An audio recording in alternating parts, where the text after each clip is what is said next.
रामकृष्ण हरे. आज संत सोपान काका सोहळ्यातील एक व्यसनमुक्तीचे कार्यकर्ते हरिभक्त पारायण बाळासाहेब महाराज काळे हे आपल्याला व्यसनाबद्दल थोडक्यात सांगणार आहेत. रामकृष्ण हरी माऊली. रामकृष्ण हरे. तुमचं आजच्या काळातील व्यसनाबद्दल तरुणांकडे काय मत आहे तुमचं? असं म्हटलंय ना की होय होय वारकरी डोळा पाहे रे पंढरी. वारकरी व्हायचं म्हणजे काय करायचं तर वार करायचे. मग छत्रपती शिवाजी महाराजांनी जसे दुश्मनांवर वार केले तसे वार नाही करायचे. तर आपल्यातले जे काम क्रोध लोभ मदमत्सय आहे त्याच्यावर वार करायचे.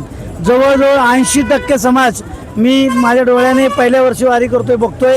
प्रत्येक जण कुठं ना कुठं तरी तंबाखू घेतो, चुना लावतो आणि तंबाखू खातो. खरं तर वारीमध्ये चालत असताना लोक रांगोळ्या पायघड्या घालत असतात. मात्र लोक तंबाखू गोवा गुटखा मावा खाऊन जर वारी करत असतील तर 100% ती वारी होणार नाही, तर ती फेरी होईल. कारण संतांसारखं वागलं पाहिजे. लबाड लांडकं ढोंग करतंय आणि व्यसन करायचं स्वान करतंय. व्यसन करून कधीच वारी होणार नाही माऊलींनो.